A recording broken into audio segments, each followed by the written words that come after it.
ఈశ్వరో గురురాత్మేతి మూర్తిభేద విభాగిని వ్యోమవద్వ్యాప్తదేహాయ దక్షిణామూర్తయే నమః.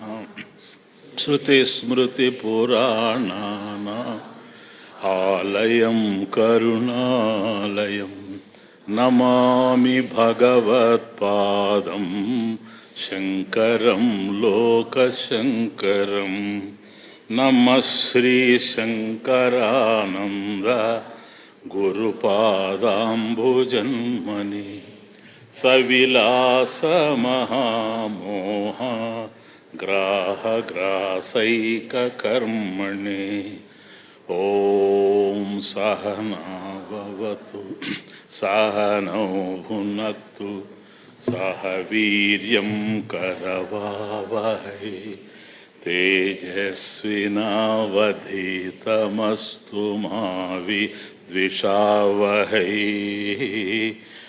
ఓం శాంతి శాంతి శాంతి. బహు జటిలమైన విషయం కావడం చేత గహనమైన వేదాంత శాస్త్రాన్ని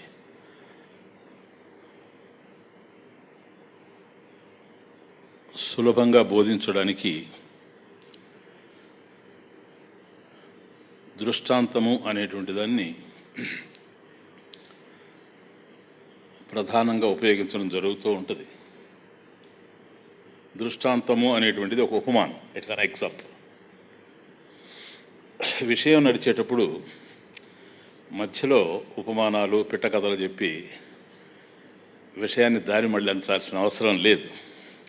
కానీ ఎక్కడైతే విషయం జటిలమయ్యి అందుకోవడానికి సాధ్యం కాకుండా ఉంటుందో అటువంటి పరిస్థితుల్లో సుఖావబోధార్థం చక్కగా గ్రహించడానికి ఈ దృష్టాంతాలు అనేటువంటివి అక్కడక్కడ ఇవ్వబడతాయి.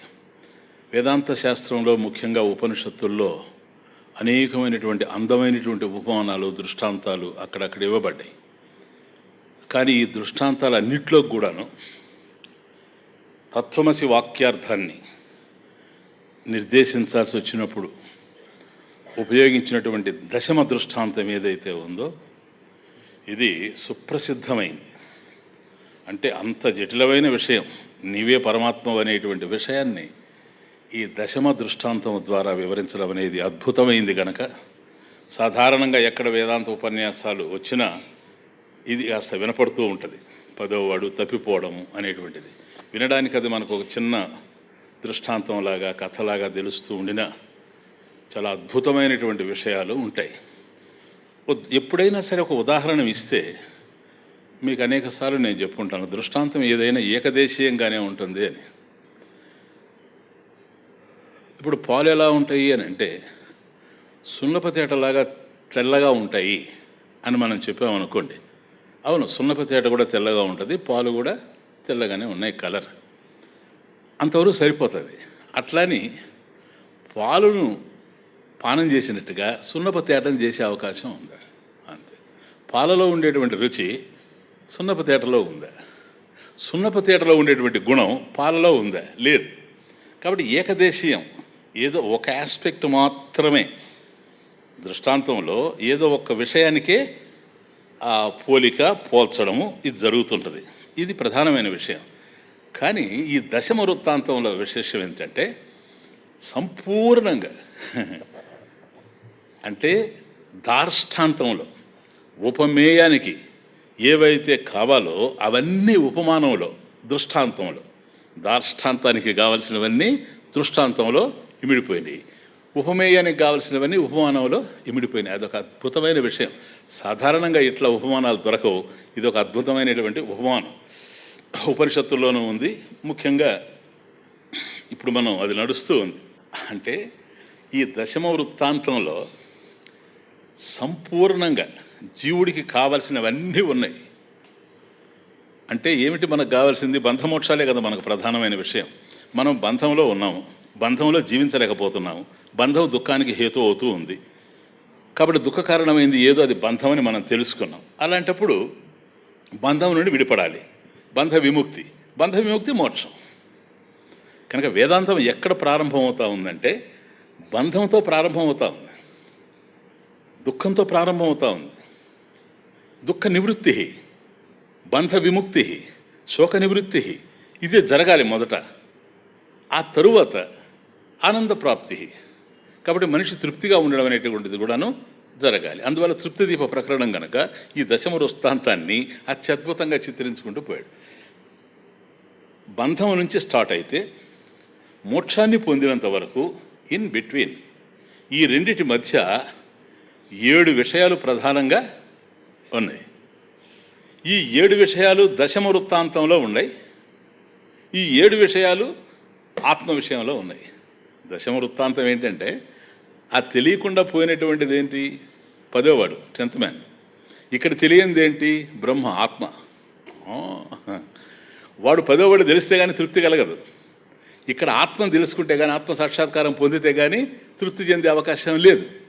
కాబట్టి ఆ బంధం నుంచి ఆత్మ సాక్షాత్కారం వరకు దశముడు తప్పుపోయినప్పటి నుంచి, తెలియనప్పటి నుంచి వాడు తెలిసినంత వరకు ఈ మధ్యలో ఎన్ని ఉన్నాయంటే 7 స్టెప్స్ ఉన్నట్టుగా తెలుస్తూ ఉంది. సప్తావస్థాహ, 7 అవస్థలు ఉన్నట్టుగా తెలుస్తూ ఉన్నాయి. చెప్పండి. నంబర్ 1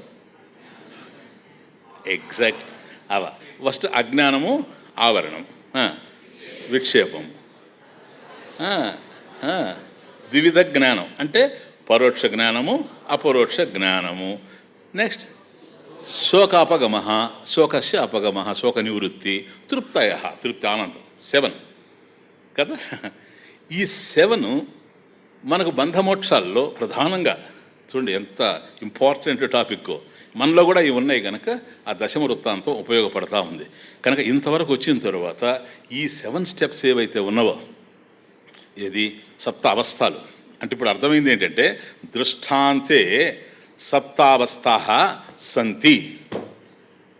దృష్టాంతే. కాబట్టి ఇప్పుడు దృష్టాంతంలో సప్తావస్థలు, ఈ 7 అవస్థలు కూడాను క్లియర్గా తెలిసాయి. ఇది మనకు 38వ శ్లోకంలోనే దీనికి ముందు పేజీలో మీకు క్లియర్గా ఇచ్చేసాడు. అది మనం డిస్కస్ చేసాం. ఏమని? అజ్ఞానమావృత్తి విక్షేప ద్వివిధ జ్ఞాన తృప్తయః శోకాపగమ ఇత్యేతే యోజనీయాశ్చిదాత్మని. ఏతే దీస్ 7 చూసారా అంత క్లియర్గా ఉంది. ఇప్పుడు అర్థమవుతుంది మీకు. అజ్ఞాన ఆవృతి అంటే ఆవరణము, విక్షేపము. నంబర్ 3 ద్వివిధ జ్ఞాన, పరోక్ష జ్ఞానము, అపరోక్ష జ్ఞానము. ద్వివిధ శోకాపగమ, శోక నివృత్తి, తృప్తయ, ఆనంద ప్రాప్తి. ఈ 7 ఏవైతే ఉన్నాయో ఏతే, ఈ 7 కూడాను యోజనీయా చిదాత్మని. దృష్టాంతంలో ఈ 7 ఉన్నాయి. ఇప్పుడు ఆత్మను తెలుసుకోవడానికి మనకు మన స్వవిషయం ఏదైతే ఉందో, స్వాత్మ విషయం, ఆ 7 కూడాను దీంట్లో కూడి ఉండాలి. యోజనీయా, దీంతో కలిసి ఉండాలి. ఆ దృష్టాంతంలో ఉండే 7 దీన్ని ఒక్కసారి మనకు సూక్ష్మంగా తర్వాత శ్లోకంలో చెబుతూ ఆ 7టిని ఎక్స్ప్లెయిన్ చేయడానికి పోతూ ఉండాడు. ఇక్కడి నుంచి సబ్జెక్ట్ చాలా అద్భుతంగా తిరిగిపోతూ ఉంది. కొద్దిగా మీరు జాగ్రత్తగా వినాలి, అంతకన్నా జాగ్రత్తగా నేను చెప్పాలని అర్థం. అజ్ఞానమావృతేస్తద్వత్ విక్షేపశ్చ పరోక్షధీః అపరోక్షమతి శోక మోక్షస్తృప్తిర్నిరంకుశ సప్తావస్థా ఇమా సంతి చిదాభాసస్య తాస్విమౌ బంధమోక్షౌ స్థితౌ తత్ర తిస్రో బంధకృత స్మృతాః.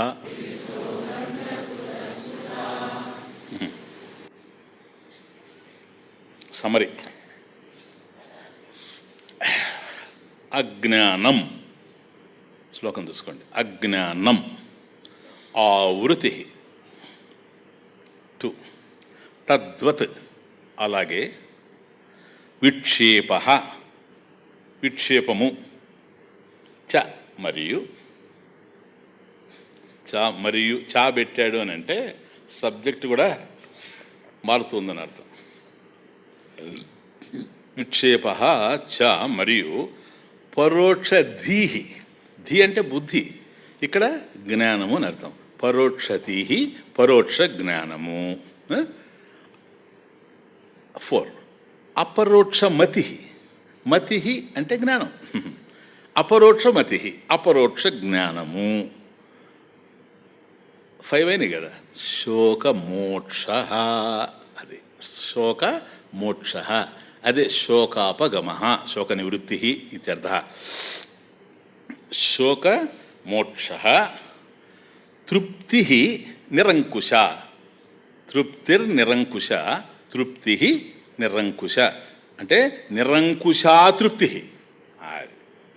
అడ్జెక్టివ్ అది, నిరంకుశ తృప్తి. సో ఇవి 7. నేను ముందు ఇది చూసుకోండి, తర్వాత చెప్పేస్తాను. సప్తావస్థాః, సప్త అవస్థాః ఇమాః, ఇమాః ఈ సప్తావస్థాః. ఇప్పుడు మనం చూసినటువంటి ఈ 7 అవస్థలు ఏవైతే ఉన్నావో ఇవి చిదాభాసస్య సంతి, అది చిదాభాసస్య సంతి. ఇవి ఎవరికి సంబంధించినవి 7? Very important. అదే ఇప్పుడు చిదాభాసుడికి సంబంధించినవి. చిదాభాసుడు అంటే జీవుడు. చిదాభాసస్య సంతి, జీవస్య సంతి. క్లియర్. తాసు, తాసు సప్త అవస్థాసు, ఆ 7 అవస్థలలో తాసు ఇమౌ బంధమోక్షౌ స్థితౌ, బంధమోక్షములనే ఈ 2 ఉన్నవి. అది బంధమోక్షాలు 2 ఉన్నాయి. ఎక్కడున్నవి? ఆ 7 అవస్థల్లో. ఇప్పుడు నేను అదే కదా చెప్పాను మీకు, బంధం నుంచి ప్రారంభమయ్యి మోక్షం దగ్గరకు వచ్చేటప్పటికి మధ్యలో 7 అవస్థలు ఉన్నాయి. ఈ 7 అవస్థల్లో బంధమోక్షాలు ఉన్నాయని మొదటే చెప్పాను కదా మీకు. అదే అంటున్నాడు అర్థం. ఇంక తాసు సప్త అవస్థాసు, తాసు ఇమౌ తాస్విమౌ బంధమోక్షౌ స్థిత, అది స్థితౌ. బంధమోక్షాలు ఉన్నాయి అంటే చిదాభాసుడికి సంబంధించినవి ఈ 7 కూడాను. ఇవి బంధమోక్షాలకి కారణమై ఉన్నాయి. ఇవి చిదాభాసుని యందే ఉన్నాయి కనుక తత్ర, కమాన్ తత్ర, ఇక్కడ ఈ తత్ర సప్త అవస్థాసు, ఆ 7 అవస్థలు ఏవైతే ఉన్నాయో అక్కడ తిస్రో బంధకృత, తిస్రహ 3, తిస్రహ అంటే 3, మనది కూడా 3 కదా, 3 కదా, అట్లా ఇది కూడా తిస్రహ. తిస్రహ అంటే 3, 3 తిస్రహ. ఇక్కడ ఆ సప్త అవస్థాసు తత్ర, తత్ర అక్కడ, ఎక్కడ సప్తావస్థలు ఎక్కడైతే ఉన్నాయో అక్కడ ద ఫస్ట్ 3 తిస్రహ బంధకృత. ఆ మొదటి 3 బంధకారణం, బంధానికి ఆ 3 కారణం. స్మృతాహ అట్లా భావించబడతా ఉన్నాయి, అలా తలపడుతూ ఉన్నాయి. మరి 7 అయినప్పుడు ఇవి 3 అయినాయి కదా, ఇంకెన్ని ఉన్నాయి? 4. ఆ 4 దేనికి సంబంధించినవి? ఆ మాట ఇక్కడ లేదు కదా, ఇంప్లికేషన్ అది ఇంకేం లేదు. ఎప్పుడు కూడా శాస్త్రంలో సమస్త వాక్యం సావధారణం అని ఒక న్యాయం. సమస్త వాక్యం సావధారణం అనేది న్యాయం. అంటే ఒక వాక్యాన్ని మనం చదివినప్పుడు సంపూర్ణంగా ఫుల్ సెంటెన్స్ని చదివి దాన్ని అర్థం చేసుకోవాలి. సావధారణం, సుష్టు అవధారణం, చక్కటి అటెన్షన్. అవధారణం అంటే అటెన్షన్. కనుక ఎప్పుడైతే ఈ విధంగా 7 అని చెప్పి తాసు వాటిలో ఇమౌ బంధమోక్షౌ స్థితౌ, బంధమోక్షాలు అందులోనే ఉన్నాయంటున్నాడు 7. ఎప్పుడైతే తిస్రహ బంధకృత అన్నాడో, 3 బంధకారణము బంధహేతువులు అని అన్నప్పుడు ది రిమైనింగ్ 4 మోక్షహేతువులని అర్థం, ఇంప్లైడ్. క్లియర్?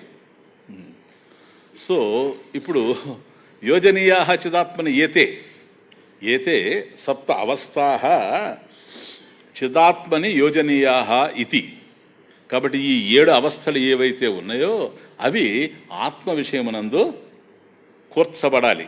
అది ఎందుకంటే దృష్టాంతం కదా అది. ఆ 7 అవే ఇక్కడ తెలుస్తున్నాయి మనకు. అజ్ఞానము, ఆవృతి, విక్షేపము, పరోక్ష జ్ఞానము, అపరోక్ష జ్ఞానము, శోక నివృత్తి, ఆనంద ప్రాప్తి, తృప్తి అనేటువంటి తెలుస్తున్నాయి కదా. ఇవి యోజనీయా అంటే ఆ 7 అందులో ఉన్నవి అవే ఇందులో ఉన్నవి, బంధహేతువు మోక్షహేతువుగా ఉన్నాయి. సో నెంబర్ 1 అజ్ఞానం. దాంట్లో ఎట్లుందో చెప్పండి. దశమస్య అజ్ఞానం అస్తి. అవునా? దశమస్య అజ్ఞానం అస్తి. యోజనీయా ఆత్మనః అజ్ఞానం అస్తి. క్లియర్. First point. కనుక అజ్ఞానం అంటే కూటస్థాత్మ ఏదైతే ఉందో ఆత్మనః అజ్ఞానం అస్తి. ఫస్ట్ పాయింట్ అయిపోయిందా? నెక్స్ట్ అజ్ఞానం ఆవృతి.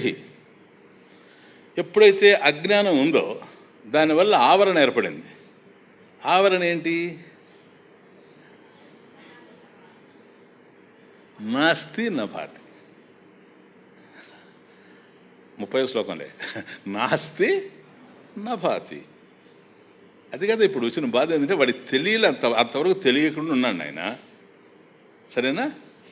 ఇప్పుడు ఏమిటంటే అయ్యా నీకు తెలిసిందనే ప్రశ్న పడ్డప్పుడు ఎట్లాగో ప్రసంగవశాత్ నీకు భగవంతుడు తెలుసా, నీకు ఆత్మ తెలుసా అన్నప్పుడు వాడు ఏమంటున్నాడు? నభాతి, తెలియడం లేదు. ఎస్, తెలియకపోతే తెలుసుకోయా. నాస్తి, యు సీ దిస్, లేదంటాడు. నీకు తెలియనంత మాత్రాన లేనిది కాదు, ఉన్న దానిని నువ్వు తెలుసుకోవాలి తప్ప నీకు తెలియనంత మాత్రాన అది లేనిది అయ్యే అవకాశం లేదు. కానీ వీడు ఏమంటున్నాడు? నా అస్థి చేత్ నా భాతి, నా భాతి చేత్ నా అస్థి. అది ఆయన లాజిక్. ఎప్పుడైతే నాకు తెలియడం లేదో అది లేదు, అది లేదు కనుకనే నాకు తెలియడం లేదు. ఇది ఆవరణం, కప్పేసింది. అంటే ఇక్కడే డిసైడ్ చేసేస్తూ ఉన్నాడు ఏమని? లేదు. ఇది ఆవరణం కదా. అది లేనప్పుడు ఇంకేముంది? అది ఎప్పుడైతే అజ్ఞానము ఆవరణము 2 విషయాలు తెలిసిపోయినాయో, ఆవరణములో న అస్థి న భాతి అనేది తెలిసిపోయిందో ఇంకా తర్వాత జరిగేది ఏంటో తెలుసా? విక్షేపం.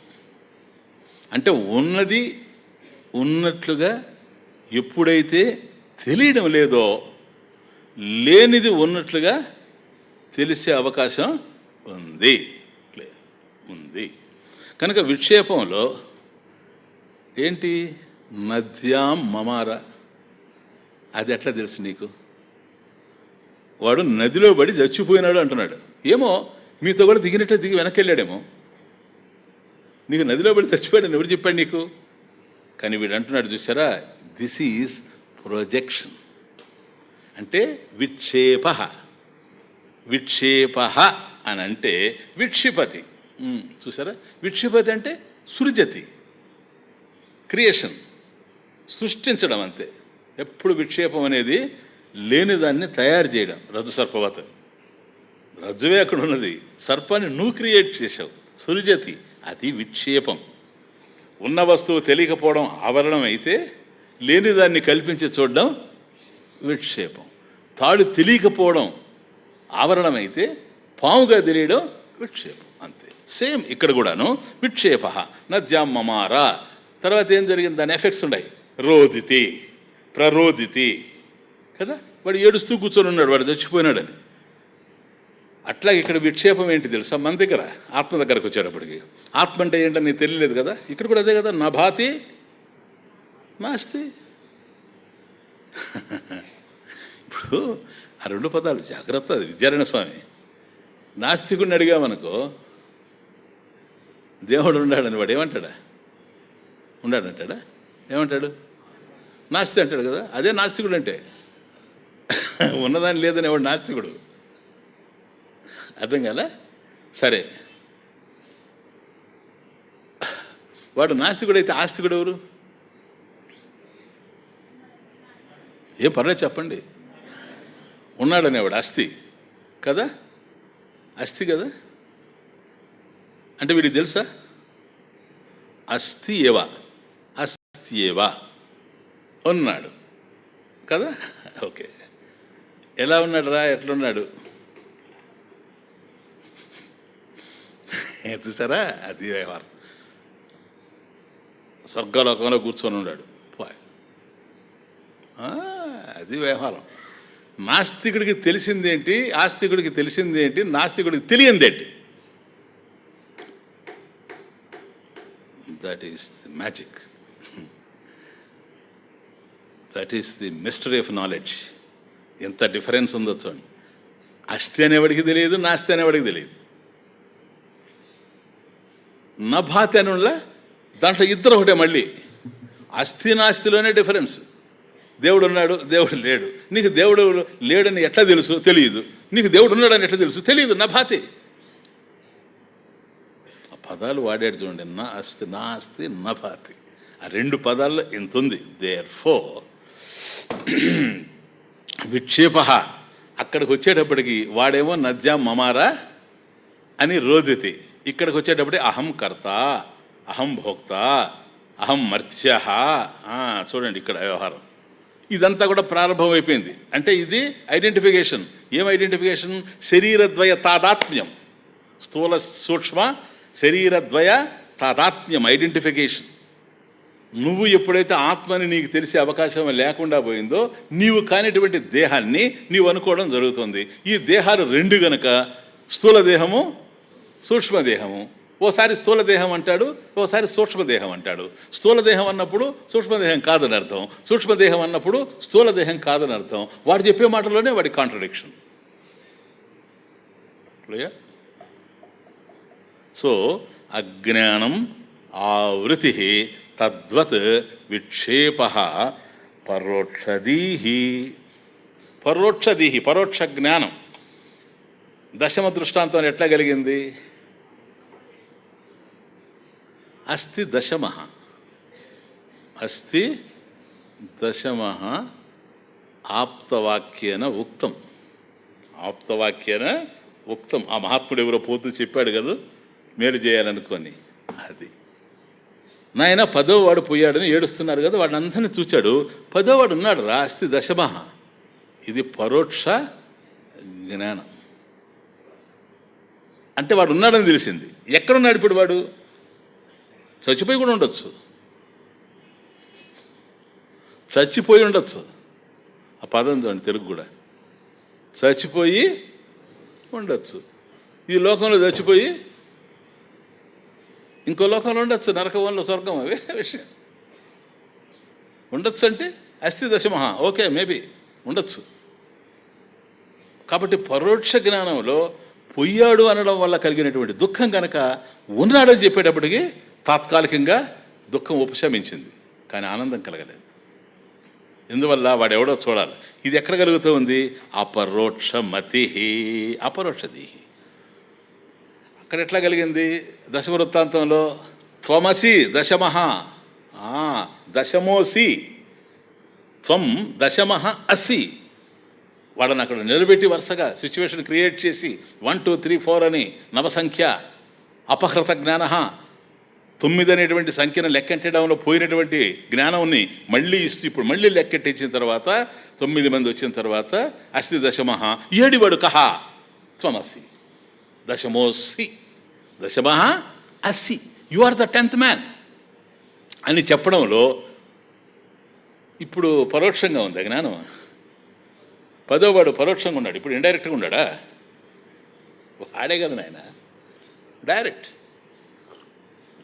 ఇది అపరోక్ష మతి, అది అపరోక్ష దీహి. ఇక్కడ ఆత్మ విషయంలో గురువు పరోక్షం ఎట్లా కలుగుతుంది తెలుసా? అంతవరకు ఏదో జీవితం నడుస్తూ ఉంటుంది, వీడు తికమక పడతా ఉంటాడు. అసలు దేవుడు అనేవాడు ఉన్నాడా, లేకపోతే ఇదంతా ఊడిపడిందే, ఇదంతా యాక్సిడెంటలిజమా, లేకపోతే మన జీవితాలు ఏమైపోతాయి, అనేక జన్మల్లో నుంచి వచ్చాం కదా, ఈ జన్మ కూడా వృధా అయితే, ఏదేదో ఆలోచిస్తుంటాడు. అసలు జన్మలు ఉన్నాయా లేవా, ఈ బాధల్లో ఉంటాడు. చూచారా జగత్ కారణం అనేది ఉందని. అప్పుడు జగత్కారణం అస్తి. జగత్కారణం అస్తి. దశమః అస్తి, జగత్కారణం అస్తి, జగత్కారణం బ్రహ్మ అస్తి. ఇది పరోక్షం. ఎట్లా తెలుసా? యతో వై ఇమాని భూతాన్ని జాయంతే ఏన జాతాన్ని జీవంతే యత్ ప్రయంతి అభిశంవిశంతి. తటస్థ లక్షణం. ఎవరి నుంచి అయితే ఈ భూతజాలమంతా వచ్చిందో, ఎవరిలో ఉందో, ఎవరిలో విలీనం అయిపోతుందో తద్బ్రహ్మ. సో బ్రహ్మం అనేది ఉంది అంటున్నాడు ఈయన. జ్ఞానం కలిగిన వాడు ఈయన చెబుతున్నాడు కనుక ఉంది. ఎస్, బ్రహ్మ అస్తి. అంత మాత్రం చేత ఆ బ్రహ్మం ఏంటో తెలియాలి కదా వాడికి. అది అపరోక్షది. ఏంటి ఇక్కడ అపరోక్షదికి? అక్కడ ఏమన్నాడు? దశమః త్వమసి. ఇక్కడ తద్బ్రహ్మ త్వమసి, తత్వమసి. ఇక్కడ గురువు బోధిస్తున్నాడు చూచారా, తత్వమసి. ఇది అపరోక్షం, ఇండైరెక్ట్. ఇంతకుముందు పరోక్ష దీహి అంటే ఇండైరెక్ట్ నాలెడ్జ్, అపరోక్ష దీహి అంటే ఇమ్మీడియట్ అవేర్నెస్. మళ్ళీ ఇంక నువ్వు పొందేది లేదు, డైరెక్ట్ పొందే ఉన్నావు అనేటువంటిది నీకు అర్థమైపోతుంది. ఇప్పుడేంటి నెక్స్ట్ 6th స్టేజీ? శోకాపగమ. శోకస్య అపగమ, శోక నివృత్తి. అక్కడ ఎందుకు వచ్చింది శోకం వాడికి? ఆ పదో వాడు మునిగిపోయాడు, చచ్చిపోయాడు అనడం వల్ల.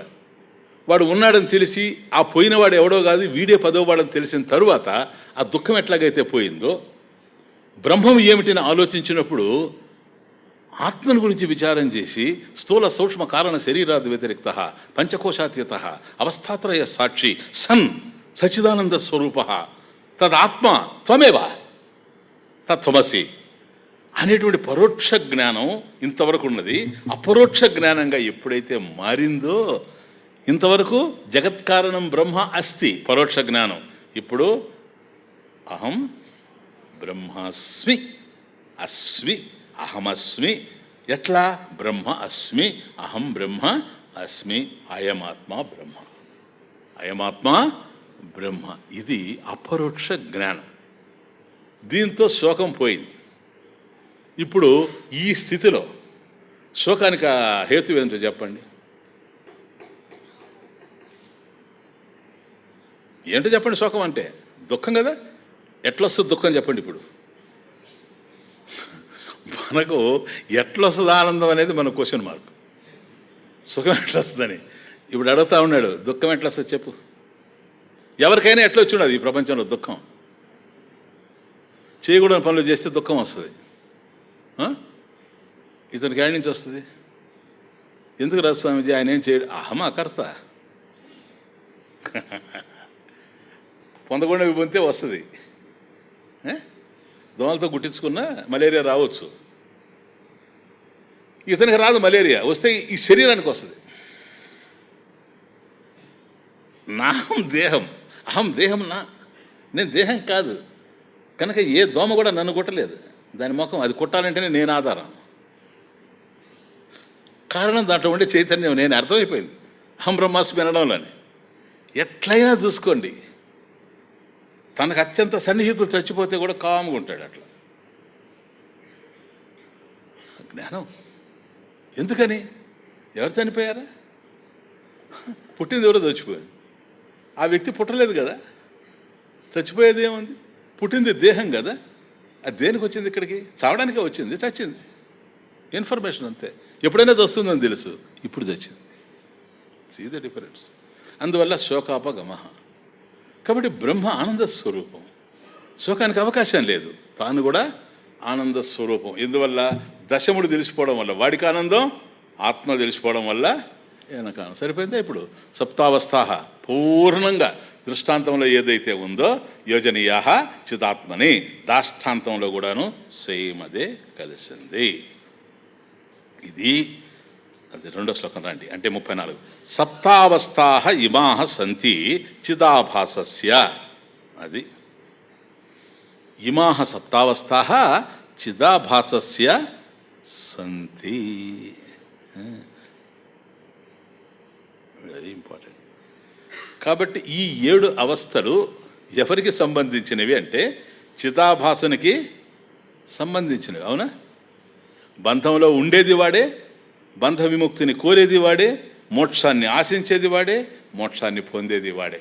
కాబట్టి జీవుడికి సంబంధించిందే కానీ తత్ర ఆ 7 అవస్థల్లో కూడాను తిస్రః బంధకృత 3 బంధహేతువులు, బంధ కారణాలు. ఏమిటా 3?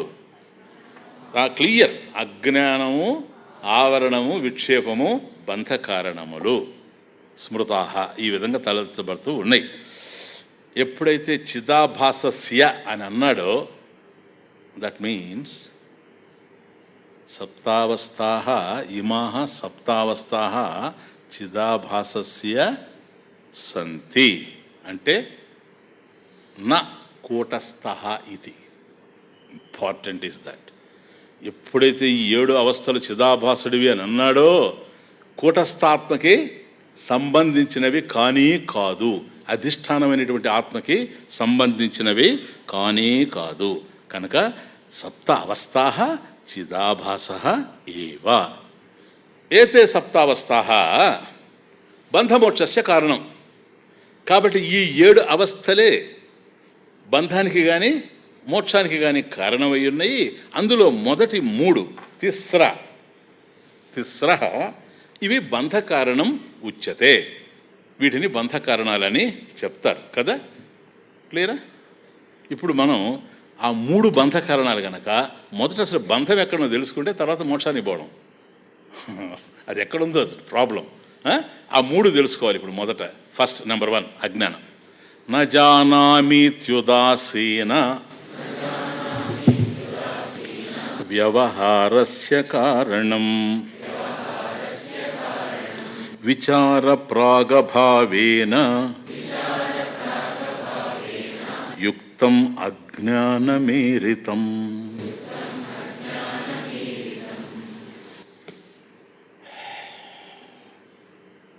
అజ్ఞానము, ఆవరణ, విక్షేపం ఈ 3 కదా ఇప్పుడు చూస్తాం మనం. నాయన జాగ్రత్తగా వినండి, వెరీ ఇంపార్టెంట్ టాపిక్.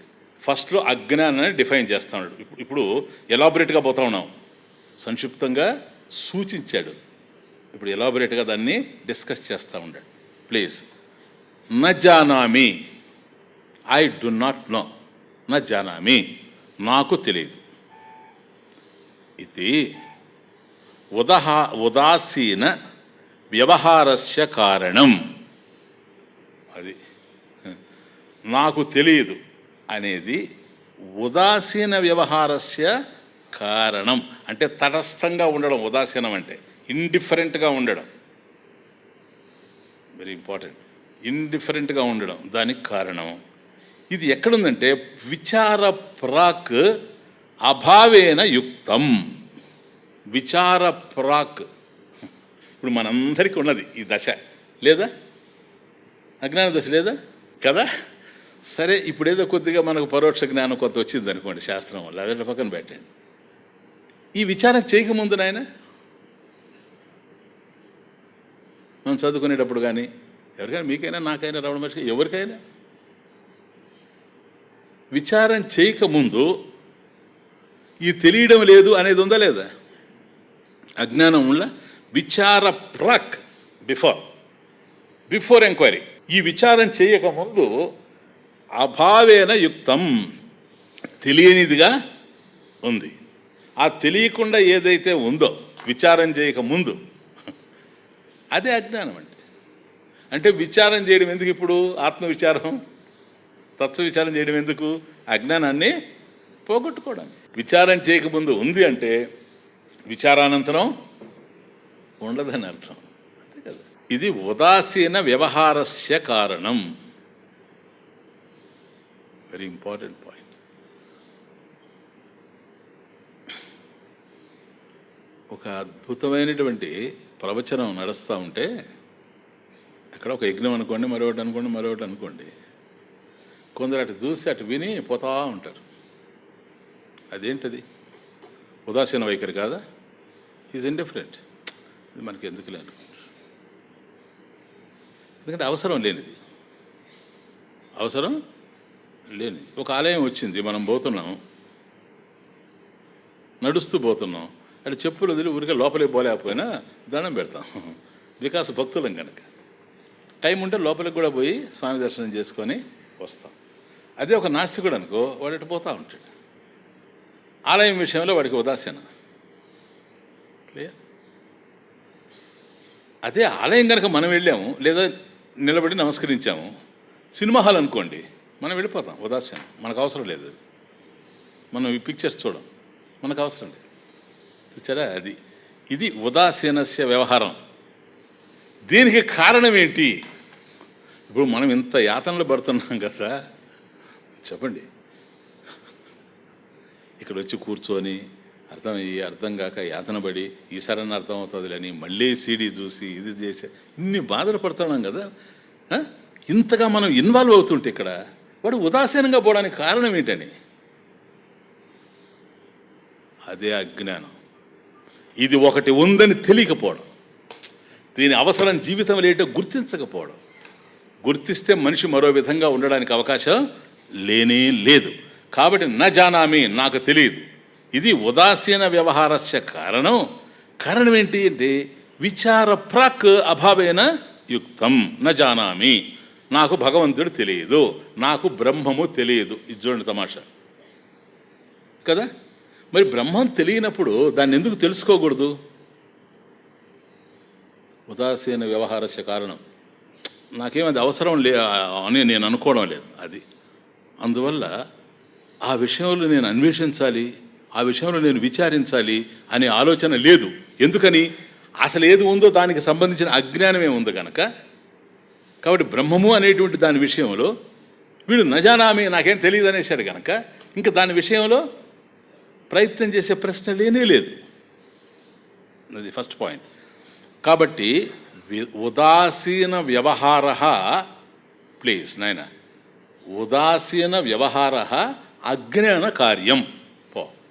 ఉదాసీన వ్యవహార అజ్ఞాన కార్యం.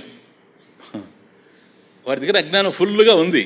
అది ఫస్ట్ స్టేజ్ బంధానికి. ఇప్పుడు మీరు ఒక్కోసారి మీకేదో కొంత ఇన్స్పిరేషన్ వచ్చింది అనుకోండి, అప్పుడు ఏం చేస్తారంటే మీ ఫ్రెండ్ ఇష్టడు కనుక వాడిని కూడా తీసుకొని వస్తారు ఉపన్యాసానికి. కొత్తగా వాడు రానంటాడు, దేవుడు లేడు అది ఇదని, వాడిని పట్టుకొస్తారు. వాడు వినడు, నువ్వు వినవు. వాడెందుకు వినడంటే ఉదాసీన వ్యవహారం. వాడికి ఇష్టం లేదు, ఇంట్రెస్ట్ లేదు దాని విషయంలో, వాడికి తెలియదు. అది నా జానామే. ఇంకా వాడు ఎందుకు వింటాడా? మధ్యలో కూర్చొని ఉన్నాము, ఎవడన్నా లేస్తే నేను అరుస్తున్నాను, వాడు లేవలేని వాడు, నువ్వు వాడిని లేపలేవు. ఏం చేయాలని అర్థం కాలేదు. వాడు ఊరికే కూర్చొని నీకెట్లుంటుందంటే వీడు వింటున్నాడా లేదా, వీడిని పట్టుకొచ్చాను కదా వీడు వింటున్నాడా లేదా, హీజ్ మైండ్ ఈజ్ సమ్వేర్. వాడే వింటాడు. బూజు పట్టింది దానికి, ఎక్కడ వింటాడు? ఇంకా బూజు దులుపుకొని వినాలి. బూజు దులుపుకొని వినాలంటే ఆ జ్ఞానం యొక్క ఆవశ్యకత వాడికి తెలియాలి. తెలియడం లేదు అని అంటే నా జానామి ఇది, అది అజ్ఞానం. ఈ అజ్ఞానం ఉదాసీన వ్యవహారస్య కారణం. కాబట్టి ఉదాసీన వ్యవహార అజ్ఞాన కార్యం. అందువల్ల వాడు తటస్థంగా ఉంటాడు. ఇప్పుడు మీకు అర్థమైందే. ఒక్కోసారి మనకే అనిపిస్తుంది, జీవితం ఇట్లా ఉంది కదా, ఎందుకు ఇట్లా అజ్ఞానంలో కొట్టుమిట్టాడుతున్నారే జనం, ఎందుకని వాళ్ళు ఈ మార్గంలోకి రారు అంటాం. నువ్వే చెప్తున్నావు కదా అజ్ఞానంలో కొట్టుమిట్టాడుతున్నాడు, ఎట్లా వస్తాడు వాడు? అది ఉదాసీన వ్యవహారస్య కారణం. నువ్వు మాట్లాడే మాటలోనే ఉందే వాడికి సమాధానం. వాడు ఎందుకు నువ్వు తీసుకొచ్చి కూర్చొని పెట్టినా కూడా వాడు ఇంట్రెస్టింగ్గా వినలేకపోతా ఉన్నాడంటే ఈజ్ మైండ్ ఈజ్ సమ్వేర్. వాడికి దీని విషయంలో ఇంట్రెస్ట్ లేదు అని నీకు నాకు తెలియకపోయినా వాడి మనసు వాడికి చెప్తుంది. ఇప్పుడు చెప్తుంది, అన్నీ బాగున్నప్పుడు వినడం కాదు, సరేనా? ఏదేదో ఇప్పుడు చూడు, ఇంత బాగా అందరూ వింటున్నారు, నువ్వు వినలేకపోతున్నావు. కారణం ఏంటి? అజ్ఞానం పూర్ణంగా ఉంది. కాబట్టి ఇది ఎక్కడుందంటే విచార ప్రాక్. అది విచార ప్రాక్ అంటే విచారాత్ ప్రాక్, బిఫోర్. ప్రాక్ అంటే బిఫోర్. విచారాత్ ప్రాక్, తత్వ విచారాత్ ప్రాక్, ఆత్మ విచారాత్ ప్రాక్, ప్రమాణ విచారాత్ ప్రాక్. అది శాస్త్రాన్ని విచారం చేయకముందు ఉన్నదంతా కూడా అజ్ఞానమే. తత్వ విచారం చేయకముందు ఉన్నదంతా కూడా అజ్ఞానమే. క్లియర్? బ్రహ్మ విచారం చేయకముందు ఉన్నదంతా కూడా అజ్ఞానమే. అది ఎక్కడుంది? ఇది వాడి జీవన విధానంలో ఉంది, నా లైఫ్ స్టైల్లో ఉంది. అందుకని దెర్ ఇస్ నో సర్చ్. నేను వెతకాలి భగవంతుడిని అని లేదు. అది పెరిగే కొద్దీ, ఆ అజ్ఞాన పొరలు తొరిగే కొద్దీ దీని అవసరం తెలిసి వస్తా చూచారా. దానికే ఒక పదం చెప్పాను మీకు వివేక చూడమని చెప్పినప్పుడు. ఏంటది? అక్కడి నుంచే కదలుతుంది, లేకపోతే కదలదు వేదాంతం. ఏంటది? పురుషార్థ నిశ్చయం. పురుషార్థ నిశ్చయం అంటే మనం ఏమి పొందాలనో తెలిసి వచ్చింది అని అంటే మిగతా అన్ని చిన్నవి అయిపోతాయి జీవితంలో. సరేనా? ఇప్పుడు ఆచార్యుల వారు ఎందుకు అట్లా అయ్యారు? ఆయన ఒక సాధువు అయ్యి సమస్తం త్యాగం చేసి ఆయన జ్ఞానానికి ఆహారం దొరకదా, ఇళ్ళు లేదా, ఏంటది, ఎవరి కోసం ఆయన పడింది? ఆ సేతు హిమాచల పర్యంతం కాలినడకం తిరిగాడు కదా ఆ రోజుల్లో మహానుభావుడు. ఆయన ఇచ్చిన జ్ఞానంతో కదా ఈరోజు బ్రతుకుతున్నాం మనం. అర్థం కాదా? ఎందరూ ఆయనకి ఎన్ని రకాలైనటువంటి అవాంతరాలు, ప్రతిబంధకాలు కల్పించారు. హత్య చేయడానికి కూడా కాపాలికుడు వెనకాడలేదు కదా. ఎందుకని? వాడి దుష్ట ప్రభావం, వాడి దుష్ట స్వభావం అది. మహాత్ముడు ఆగాడా? ఈరోజు చరిత్రలో నిలబడిపోయినాడు. మహామహులు శంకర అనగానే కళ్ళు పూస్తారు. అర్థమవుతుంది? కారణం ఏంటి? ఆ పురుషార్థ నిశ్చయం దగ్గర నుంచి వచ్చింది. మనం పొందాల్సిందే ఒకటి ఉంది అంది. ఎవడైనా సరే నాయన, వాడు దారి తప్పిన మధ్యాహ్నం వేరే విషయం. కానీ ఒకడు గనక సాధువు అయ్యాడు, సన్యాసి అయ్యాడంటే మాత్రం ఫుల్ పురుషార్థ నిశ్చయం ఉంటుంది, లేకపోతే కాలేడు. అంటే ఆ టైంలో ఇంకా ఏమీ లేదు మనకి తప్ప. అదే వివిధిషా సన్యాసం. ఎందుకు నువ్వు సన్యాసం పుచ్చుకున్నావంటే, నేను పెళ్లి చేసుకోలేక కాదు, బృహన్నలయ్యి కాదు నాయన. ఎందుకు సన్యాసం పుచ్చుకున్నానంటే, సంసారం తయారైతే ఆ భార్యా పిల్లల మధ్య రకరకాలైన విభిన్న మనస్తత్వాల మధ్య సంస్కారాలతో శత్రువులు కూడా మనకు బంధువులుగా బ్రతకతారు.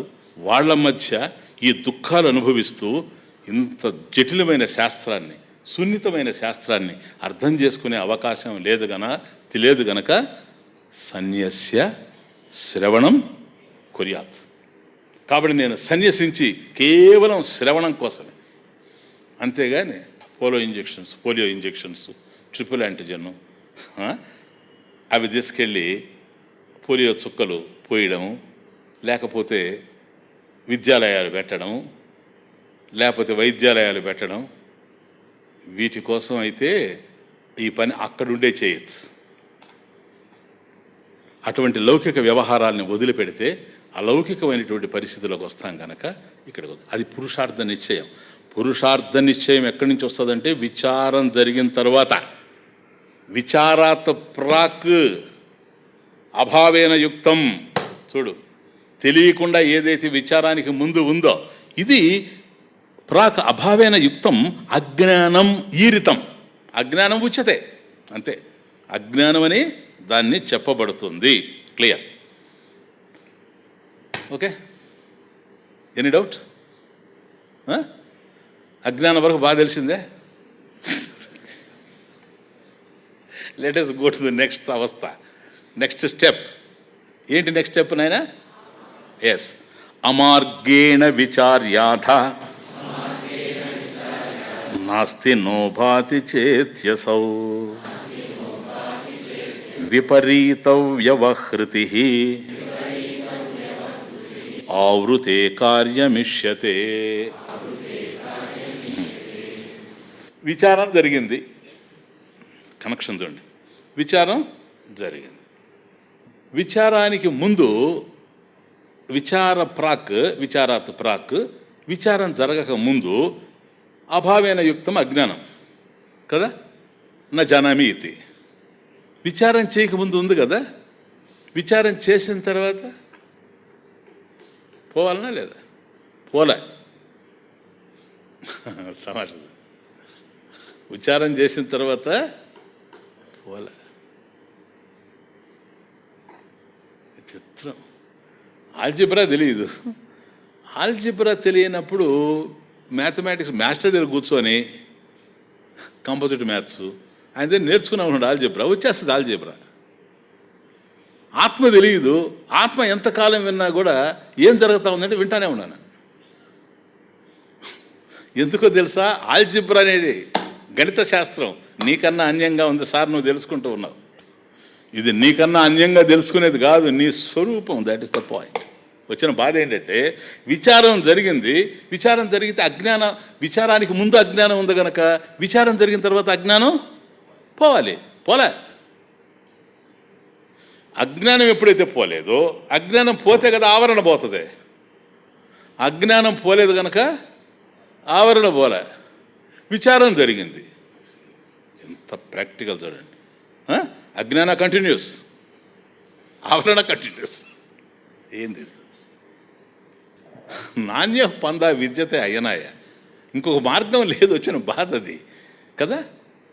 ఇప్పుడు దీన్ని బట్టి చూడండి, ఎందుకని అయ్యా నేను విచారంలోనే ఉన్నాను, బాగానండి, వెరీ ప్రాక్టికల్. నేను ఆధ్యాత్మిక మార్గంలో ఉన్నాను సార్, ఏం ప్రయోజనం అయ్యా? దేనికి టైం వేస్ట్ చేసుకొని ఇదంతా? శ్రమ ఏవ ఉదాహృత. దేనికి ఉన్నావు ఆధ్యాత్మిక మార్గంలో? అంతకుముందు స్వామీజీ ఎస్ నా జానామి, భగవంతుడు ఉన్నాడంటే నా జానామి, నాకు తెలియదు. ఓకే, ఇప్పుడు బ్రహ్మ అస్తి, భగవాన్ అస్తి, అవునా? ఇక్కడికి వచ్చి విచారం చేసిన తర్వాత భగవంతుడు ఉన్నాడు. అంతకుముందు భగవంతుడు లేడు. చూడు తమాషా చూడు, అజ్ఞాన దశలో భగవంతుడు లేడు. జ్ఞానం అనడం లే, నేను విచారం జరిగిన తర్వాత ఇక ఏం విచారం చేస్తాడు వీడు? అక్కడ ఇక్కడ ఆపాతత జ్ఞానం. ఇప్పుడు వీళ్ళు చెప్పుకుంటుంటారు, అది ఒక ప్రసంగం వినడం వల్ల కావచ్చు. ఇవి ఉన్నాయి కదా వైరాగ్యాలు, పురాణ వైరాగ్యం, శ్మశాన వైరాగ్యం, ప్రసూతి వైరాగ్యం, ఇవన్నీ వైరాగ్యాలు కదా.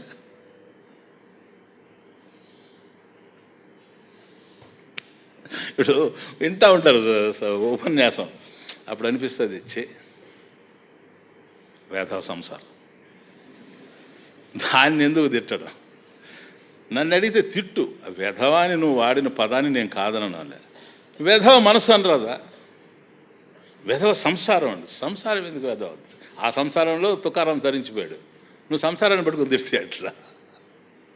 కృష్ణుడు ఆయనకన్నా నీది పెద్ద సంసారం, 16,008. ఏంటి సార్ చెప్పండి. కనుక వచ్చిన బాధంతా ఎక్కడంటే, ఇంతకుముందు విచారం లేదు, ఇప్పుడు విచారం వచ్చింది, భగవంతుడు ఉన్నాడు అంటాడు. సరేనా? ఎందుకు అజ్ఞానం పోవడం లేదంటే, భగవంతుడు ఉన్నాడు అని చెప్పినంత మాత్రాన వీడికి భగవంతుడు తెలియలే. అస్థి దశమహ అన్నంత మాత్రాన వాడికి దశముడు కూడా వెళ్ళే వాడేనని గురువు బోధ చేసినప్పుడు కానీ వాడికి తెలియలే. అట్లాగే ఇక్కడ కూడాను భగవంతుడు ఉన్నాడు అంటాడు. కాబట్టి మనము ఆ మార్గంలోనే ఉన్నాం, ఆధ్యాత్మిక మార్గంలో. వాళ్ళందరూ కూడా దాంట్లోనే ఉండారు సార్. సోమవారం వాళ్ళు, గురువారం వాళ్ళు, అందరూ శుక్రవారం వాళ్ళు, అందరూ దాంట్లోనే ఉండేది. దేంట్లో ఉండరు వాళ్ళు? స్వామి శరణమయ్యప్ప, పోతురాజు, పోలేరమ్మ, ఎవరు వీళ్ళంతా అందరూ ఆ మార్గంలోనే ఉండరు. అందరికీ భగవంతుడు ఉండాడనే నమ్మకం.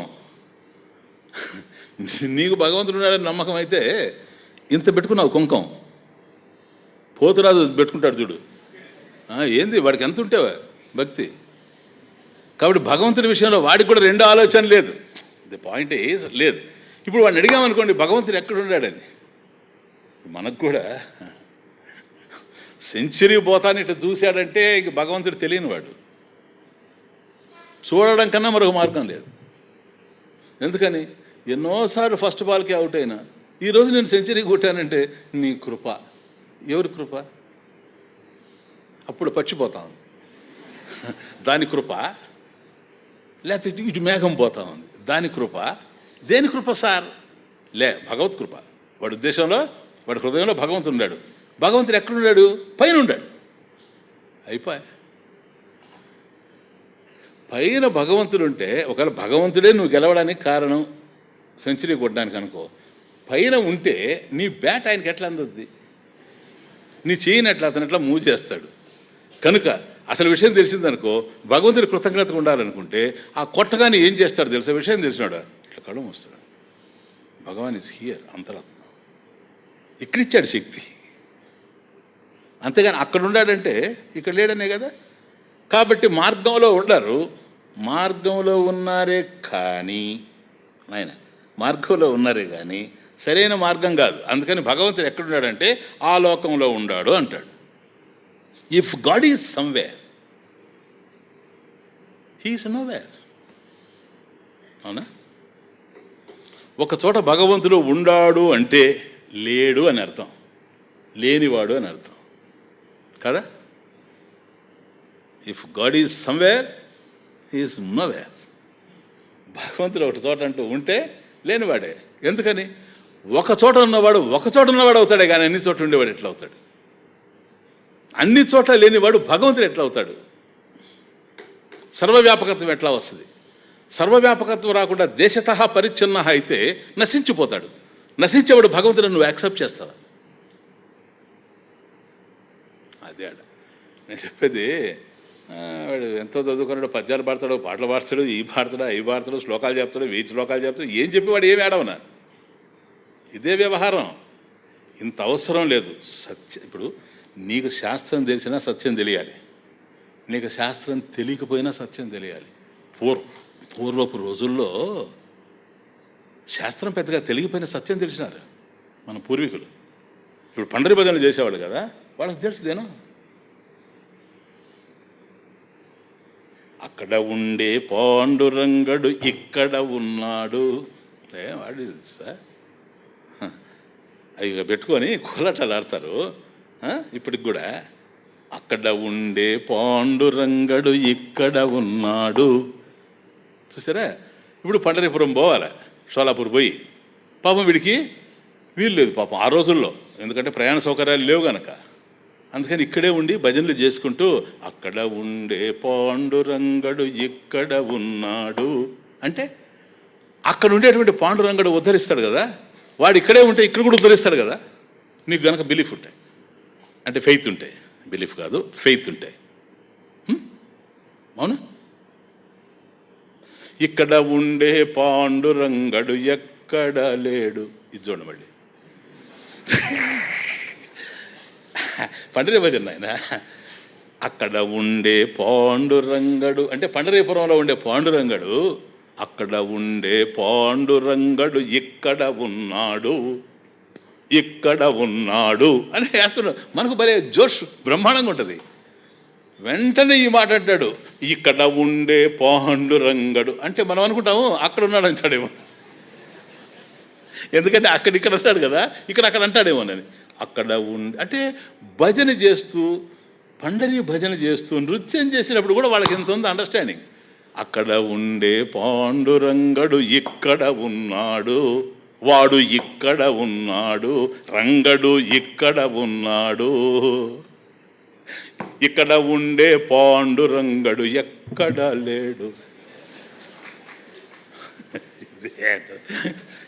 అక్కడికి ఎవడైనా పండిట్ వచ్చాడు అనుకోండి, 4 పుస్తకాలు చదివి వ్యాకరణం తెలిసినాడు, వాడు అంటాడు పాపం ఏదో గ్రామీణులు గనక చదువు లేదు గనక లేనిది ఈ పక్షికి లేదు చదువు. అసలు చదువు వాళ్ళ దగ్గర ఉంది. చక్రహస్తుని ప్రకటించు చదువు వాళ్ళ దగ్గర ఉంది చదువు. ఏంటో తెలుసా? Question is question to this fellow, question is not the question to that fellow, answer is answer to this fellow, answer is the question to that fellow who knows the truth. వాడు చెప్పేది ఏం తెలుసా? అక్కడ ఉండే పాండురంగడు ఇక్కడ ఉన్నాడు, వాడు ఇక్కడ ఉన్నాడు. చూడు స్ట్రెస్. రంగడు ఇక్కడ ఉన్నాడు, ఇక్కడ ఉండే పాండురంగడు ఎక్కడ లేడు. ఏంటి సార్ సనాతన ధర్మం సార్ ఇది. నరాల్లో జీర్ణించకపోయిన ధర్మం. వాడికి ఏమర్థమైంది? టీవీ పక్షికే ఏమర్థమైంది? అక్కడుండేవాడు ఇక్కడ ఉన్నప్పుడు ఇక్కడుండేవాడు ఎక్కడ లేడంటాడు. ఏంది? అక్కడికి ఉన్నాడు కదా. లాజిక్ చూడండి. కనీసం అక్కడ ఉన్నాడు కదా, ఎక్కడ లేకపోతే వీడు ఎక్కడ లేడంటాడు. వాడు చెప్పింది ఇంట్రాగేషన్ అది. అర్థమవుతుంది. ఇక్కడ ఉండే పాండురంగడు ఎక్కడ లేడు. If God is anywhere, he is everywhere. If God is somewhere, he is nowhere.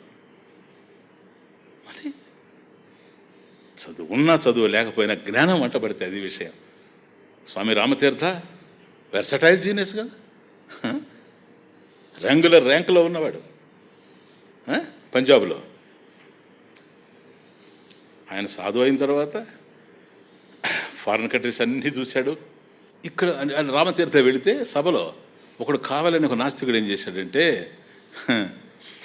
ఆయన వచ్చేటప్పుడు ఆ బోర్డు కూడా ఉండేది. అంటే ఆయన మ్యాథమెటిక్స్ కొద్దిగా డ్రా చేసి ఎక్స్ప్లెయిన్ చేసేవాడు, థీరమ్స్ మీద ఎక్స్ప్లెయిన్ చేసేవాడు వేదాంతాన్ని.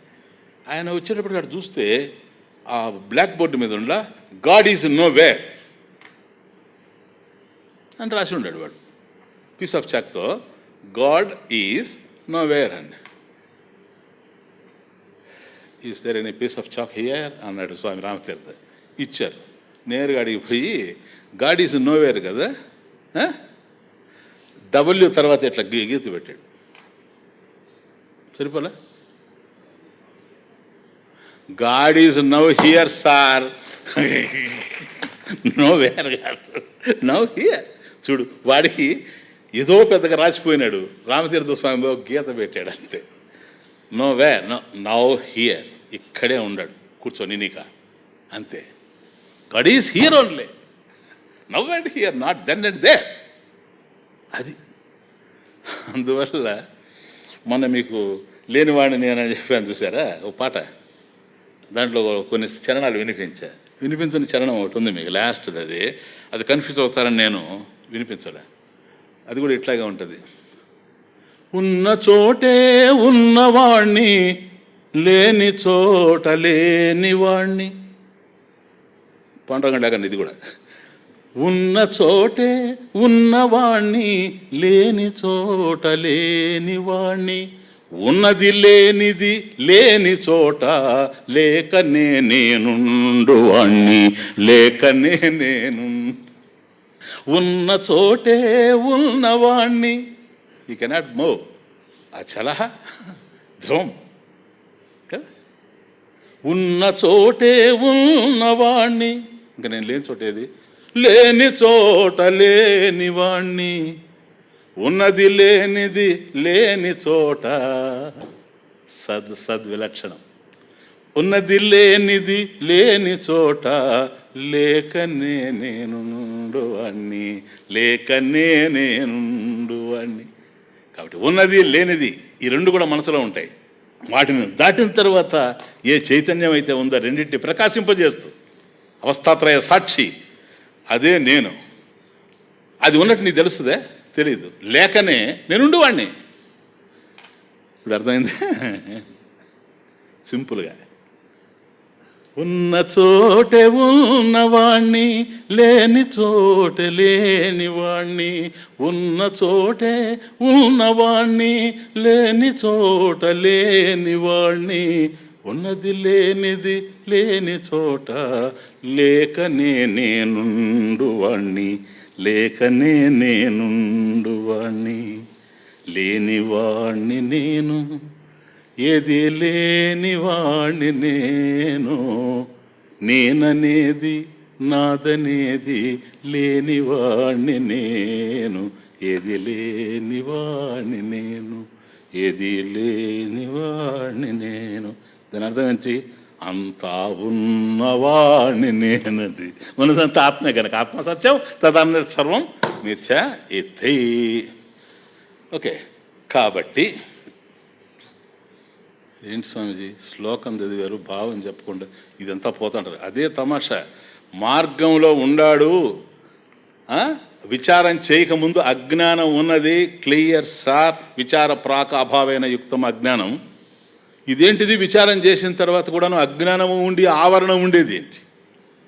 కారణం ఏంటంటే విచారం జరిగింది కానీ that is not the right enquiry. See the point. అమార్గేణ విచార్య అయిపోయింది అక్కడికి. అమార్గేణ విచార్య. విచార్య అంటే విచారం సాగించాడు. విచారం లేకపోవడం వల్ల అజ్ఞానం ఉండింది.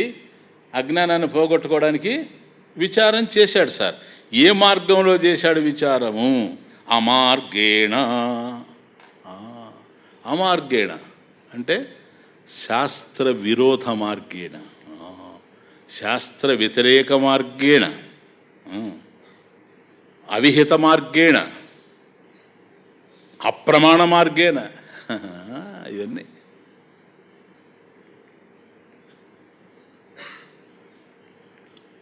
ఓకే. అమార్గేణ కుమార్గేణ దారి దప్పి విచారం చేశాడు గనక విచార్య. అమార్గేణ విచార్య. అథ దాని ఫలితం ఏంటి? తర్వాత అథ తరువాత అనంతరం అంటే దాని ఫలితం ఏంటని. నాస్తి నోభాతి చేత్. చూసారా, వాడు విచారం అంతా చేసిన తర్వాత చివరికి వచ్చి ఏమంటున్నాడంటే నా అస్తి నా భాతి. ఈ మాట నీకు ముందే తెలుసు కదా, విచారానికి ముందే ఉన్న అజ్ఞానం కదా ఇది. ఇప్పుడు మళ్ళీ ఎందుకు వచ్చింది సార్ ఇది? ఇంతవరకు చేసిన విచారం ఏమిటి? కొందరు అంటుంటారు, మేము విన్నాం కానీ మీరు విన్నారో లేదో తెలీదు. కొందరు అంటుంటారు, ఏంటా ఉపన్యాసాలు చింతకాయలు, నేను ఎంతంత చేశానో నీకు తెలుసా? సాధన చేసి ఉంటావు. ఎన్ని సంవత్సరాలు కష్టపడ్డానో నీకు తెలుసా? అడవుల్లో ఉన్నాను నీకు తెలుసా? నాకెందుకు నువ్వు చెప్తే అర్థమవుతుంది. అయితే ఏమిటారు? ఏం లేదు, దేవుడు లేడే లేడు. నిజమే. మరి నువ్వెందుకు పోతున్నావు? నీది అమార్గం సార్, నాది సన్మార్గం. అది కదా సన్మార్గేణ విచార్య, అమార్గేణ కాదు, ప్రమాణం. నేను అందుకనే అంటాను, ఎవడంటే వాడు నాకు ఇది ఈ అనుభవం కలిగింది, ఆ అనుభవం కలిగింది, ఆయన వచ్చి మా ఇంట్లో చెప్పాడు, ఈ ఇంట్లో దీపం వెలిగించాడు, ఆ ఇంట్లో దీపం ఆర్పేశాడు, వద్ద వినడం నేను కారణం ఇదే. ఇదంతా వాడి దౌర్భాగ్యం తప్ప ఇంకేమీ లేదు, వాడి మనోకల్పితం అంతా. సరేనా? కపోల కల్పితం, వాడి మనసులో నుంచి క్రియేట్ అవుతుంది ఇదంతా. జాగ్రత్తగా ఉండాలి. ఎందుకంటే మన అదృష్టం కొద్దీ ఈ సంస్కృతిలో పుట్టాం. ఎవడు పాడైపోయినా మనకు అనవసరం. మనం వచ్చింది మన ప్రారంభాన్ని కడిగేసుకోవడానికి, తరించడానికి. లేదంటే ఇటువంటి జన్మలు 1000 అనుభవించాల్సి వస్తుంది. కాదు. అందువల్ల శాస్త్రం ఇటువంటి సంస్కృతిలో మనం పుట్టాం. ఈ సంస్కృతిలో మనకు శాస్త్రం ఉంది. ఈ శాస్త్రాన్ని మనం చక్కగా అధ్యయనం చేసి సన్మార్గంలో పోతే తరించిపోయే అవకాశం ఉంది. అందరూ తరించిపోయారు. ఏషః పంథ. ఆ మార్గంలో మనం పోతున్నామే కానీ మనం భిన్నంగా పోవడం. అలా కాకుండా విచారం జరిగిందనుకోండి, కుమార్గేణ విచార్య అథ నాస్తి నోభాతి చేత్. కాబట్టి దేవుడు లేడు, నాకు తెలియడం లేదు. చూసారా, దేవుడు లేడని ఎందుకంటాడంటే నాకు తెలియడం లేదు. నువ్వు సన్మార్గంలో, ఇప్పుడు ఏ మార్గంలో నువ్వు పోతే తెలియాలనో ఆ మార్గం కాకుండా మార్గం తప్పి నువ్వు పయనించినప్పుడు, ప్రయాణం చేసినప్పుడు నీకు తెలిసే అవకాశం లేదు. లేరా? ఇప్పుడు సామాన్యులు వదిలిపెట్టండి ఆయన. ఇదే శాస్త్రాన్ని, ఇదే వేదాన్ని, ఇదే ఉపనిషత్తుల్ని వడగట్టేసినటువంటి వాళ్ళు ఉండాలి. సరైన మార్గం దొరక్క దారి తప్పిపోయారు. వాళ్ళు ఎవరో కాదు, ఋషులు సార్. వాడప్పుడు గౌతమ,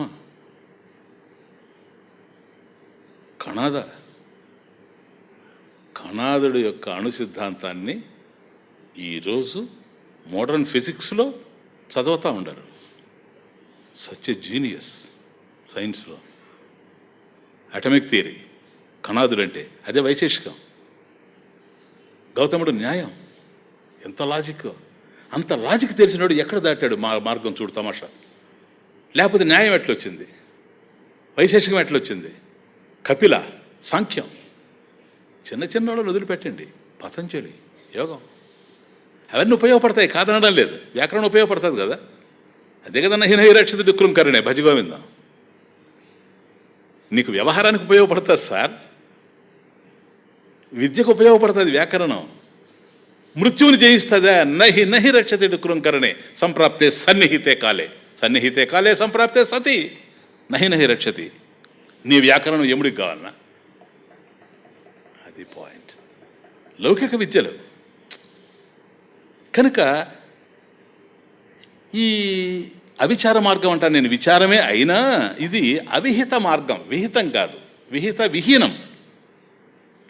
అందువల్ల ఏమైపోయింది, ఇప్పుడు చార్వాకుడు చూడు, వాడేం చిన్నోడు కాదు. చార్వాకుడు అంటే అమ్మ, వాడిదంతా సంస్కృతమే, వాడి గ్రంథాలన్నీ సంస్కృతమే. భస్మీభూతస్య దేహస్య పునరాగమం కొత్త, ఎన్ని మాట్లాడతాడు. శ్మశానంలో బూడిదైపోతా ఉంది కదా దేహం, మళ్ళీ ఇంకో జన్మ ఏంటి వచ్చేది ఏంటి, నీ కళ్ళ ముందు కాలిపోతా ఉంటే నీకు కనపడలేదు అంటాడు వాడు. అందువల్ల ఏం చేయమంటావురా,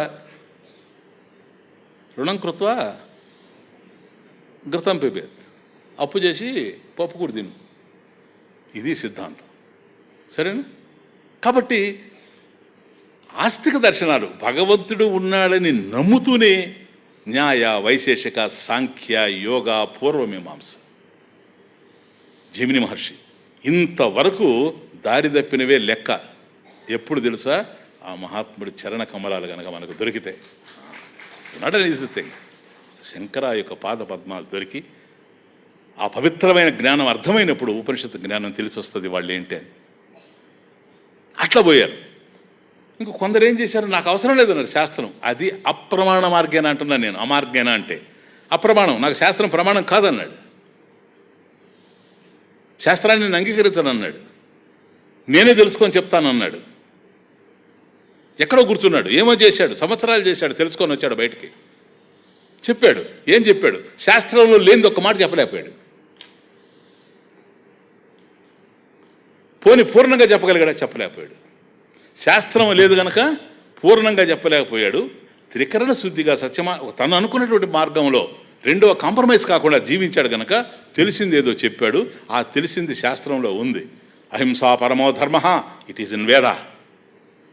జన్మ సిద్ధాంతం వేదంలో ఉంది, కర్మ సిద్ధాంతం వేదంలో ఉంది. సత్యం ఏమిటి మాట్లాడలేదు. That is Gautama Buddha. Gautama Buddha sir ఎంత గొప్పవాడు. 12 సంవత్సరాలు గైలో కూర్చొని సాధన చేశాడు. ఇదే మనం సనాతన ధర్మంలో కూడా ఆయన్ని దశావతారాల్లో చేర్చి ఆరాధిస్తాం. జయదేవుడు అంతటి భక్తుడు రాశాడు అష్టపదిలో బుద్ధావతారం.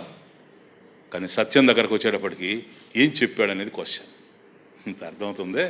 ఇవంతా అమార్గం అవుతాయి. అందువల్ల బౌద్ధాన్ని కూడా ఆచార్యుల వారు ఖండించాల్సి వచ్చింది. ఖండించడంలో ఉద్దేశం బౌద్ధాన్ని ఖండించడం కాదు, అది మార్గం కాదని చెప్పడం. అది మార్గం కాదు. మార్గం కాకపోతే ఇంతమంది ఫాలో కానివయ్యా. టిబెట్ ఉండేది అందుకే కదా, చైనా ఉండేది అందుకే కదా. వాళ్ళు అది ఫాలో కాక యాజ్ఞవల్కుని ఫాలో అవుతారా? చైనా వాళ్ళు అదే ఫాలో అవుతారు. అది ఫాలో కానివ్వండి, శుద్ధి కానివ్వండి, రేపు దీనికి వస్తారు, అంతే, ఇంకే లేదు. కాబట్టి దేహాత్మవాదులు దేహమే శరీరం అనేటువంటి వాడు, ఇంద్రియాత్మవాదులు ఇంద్రియమే శరీరం అనేటువంటి వాడు, మనోభోక్తృత్వవాదులు కాబట్టి మనసే మనిషి అనేటువంటి వాళ్ళు, వీళ్ళందరూ కూడా దారి తప్పినటువంటి వాళ్ళే. కానీ చేశారు వాళ్ళు కూడా సాధన చేయకుండా లేరు, శ్రమ పడకుండా లేరు. శ్రమ పడకుండా ఊడి పడుతుందంటే వాడు మూర్ఖుడు, ఇంకా వాడి గురించి ఆలోచించాల్సిన అవసరం లేదు. కాబట్టి తర్కం వాళ్ళ దగ్గర ఉండొచ్చు. నైషా తర్కేణ మతి రాపనేయ, వండర్ఫుల్ వాక్యం జ్ఞాపకం ఉందా? ఎక్కడదో ఇది. నైషా తర్కేణ మతి రాపనేయ, తర్కేణ బై లాజిక్, షీర్ లాజిక్, కేవలం తర్కం చేత. ఏషా మతి నైషా తర్కేణ మతిరాపనేయ,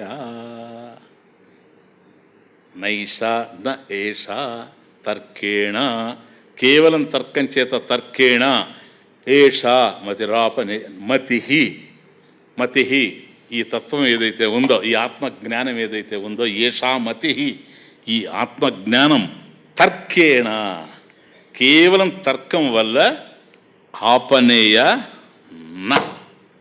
నా ఆపనేయ అంటే నా ప్రాపణీయ, అంతే, అది పొందబడదు. ఎక్కడొచ్చింది ఇది? చాలా రోజులైంది పాపం. కఠోపనిషత్ నచికేతుడికి యమధర్మరాజు చెప్పింది, నాయన నైషా తర్కేణ మతిరాపనేయ, తర్కం చేతనే ఆత్మ పొందబడేటువంటి ప్రశ్న లేనే లేదు. కాబట్టి సన్మార్గంలో గురువు బోధించిన మార్గంలో చరించే వాళ్ళకు మాత్రమే అది అర్థమవుతుంది. మధ్యలో ప్రతిబంధకాలు వస్తూ ఉండినా, అందుకని ప్రతిబంధకాలు వస్తాయి, జీవితాలు అన్యాయం అయిపోతాయి, దారి ఎక్కడన్నా తప్పితే. అటువంటప్పుడు ఈశ్వర ప్రణిధానాద్వా, భగవంతుని ప్రార్థించాలి. నా జీవితం ఏదో గడ్డు సమస్యలో చిక్కుకుపోతా ఉంది, నేను దారి తప్పకుండా నన్ను రక్షించు భగవాన్ అని మనం ప్రార్థిస్తే ప్రార్థన అలౌకిక కర్మ గనక అది భగవంతుని యొక్క దయను మనకు అందిస్తుంది కనుక మళ్ళీ మనం అటు కదులుతూ ఉండిన ప్రమేయగత సంశయం కావచ్చు, ప్రమాణగత సంశయం కావచ్చు, ఆ సంశయాల నుంచి విడిపడి మళ్ళీ సన్మార్గంలోకి వస్తాం. లేదా అమార్గేణ విచార్య, కాబట్టి దారి తప్పినటువంటి మార్గంలో కనుక విచారం చేశామంటే మాత్రం అసౌ విపరీత వ్యవహృతి, విపరీత వ్యవహారం ప్రారంభం అవుతుంది. అంతా ఉన్నది ఒకటైతే కనపడేది ఒకటి. ఇది ఆవృతే కార్యం, ఆవృతే కార్యం అంటే ఆవృతే ఫలం. ఆవృతే ఫలం విపరీత వ్యవహారం అంటే ఒకటి ఉంటే ఒకటిగా మనకు కనపడుతూ ఉండడం ఏదైతే ఉందో, సత్యం అసత్యంగా, అసత్యం సత్యంగా, ఇదే కదా ఆవరణ అంటే. ఇది ఆవృతే కార్యం ఇష్యతే అని చెప్పబడుతూ ఉంది. ఆవృతే ఫలం నాస్తి నోభాతి ఇది విపరీత వ్యవహృతి ఆవృతే కార్యం ఆవృతే ఫలం ఇత్యర్థ. ఇక్కడికి ఆవరణము అజ్ఞానం, అజ్ఞానం విచారానికి ముందుంది. అందువల్ల మనం భగవంతుడి గురించి పట్టించుకోకుండా ఉదాసీనంగా ఉన్నాము, తటస్థంగా. అట్లా తటస్థంగా ఉండేవాళ్ళంతా వాళ్ళకి ఎందుకు భగవంతుడి మీద దృష్టి పోవడం లేదు అని అంటే అజ్ఞానం యొక్క కార్యం. ఇది ఆవరణకి దారి తీస్తూ ఉంది. అక్కడికి వచ్చేటప్పటికి నాస్తి నోభాతి, నాకు భగవంతుడు తెలియడం లేదు కనుక భగవంతుడు లేనివాడు అంటాడు చూచారా, అది విచారంతో పోవాలి. ఎందుకని విచార ప్రాక్, విచారాత్ ప్రాక్ ఉంది, అది అభావేన యుక్తం అజ్ఞానం. ఇప్పుడు విచారం చేసిన తర్వాత పోవాలి, కానీ పోలేదు, ఇంకా ఉంది. అజ్ఞానం కంటిన్యూ అవుతుంది, ఆవరణ కంటిన్యూ అవుతానే ఉంది. కారణం ఏమిటి? అది అమార్గేణ, అది నడిచినటువంటి మార్గం, అంతే, ఇంకేమీ లేదు. ఆవృతి. నెక్స్ట్ ఇప్పుడు మూడోది ఏంటిది? విక్షేప. దేహద్వయ చిదాభాస రూపో విక్షేపయీరిత కర్తృత్వాద్యకిల శోక సంసారోక్యోస్య బంధకః. దేహద్వయ చిదాభాస రూప విక్షేపయీరితః. విక్షేప ఇంతకుముందు చూసాం కదా. ఏంటి విక్షపతి అంటే? సృజతి అంటే సృష్టించడం, రజ్జువులో పామును సృష్టించినట్టుగా సృష్టించడం. ఎప్పుడైతే నాయన కూటస్థ ఆత్మ అర్థం కాలేదో, కూటస్థ ఆత్మ ఎప్పుడైతే అర్థం కాలేదో, మరి నువ్వెవరు? నేను ఆత్మని అనే జ్ఞానం నీకు లేదు, నాకు లేదు. లేనప్పుడు మనం ఎవరు? What is left out? అదే, నీవు ఆత్మవి, తమస్సి, కానీ ఆ జ్ఞానం లేదు. ఆ జ్ఞానం లేనప్పుడు ఇక మిగిలింది ఏంటి? నువ్వు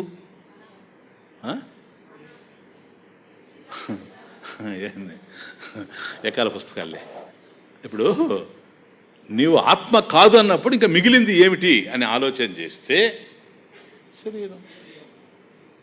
అందువల్ల నేను దేహం అంటాడు.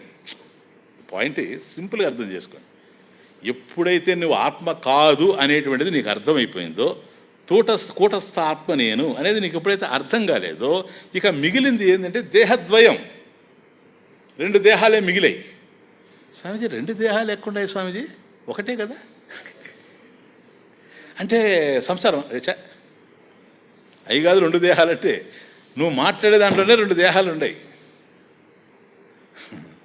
అహం నీల, అహం గౌర, అహం స్థూల, కృశోహం, అహం కృశ. నేను సన్నగా ఉన్నాను, నేను తెల్లగా ఉన్నాను, నేను నల్లగా ఉన్నాను, నేను బొద్దుగా ఉన్నాను అంటున్నాడే. ఆ బొద్దుగా ఉండేది నల్లగా ఉండేది ఎవరు? స్థూల.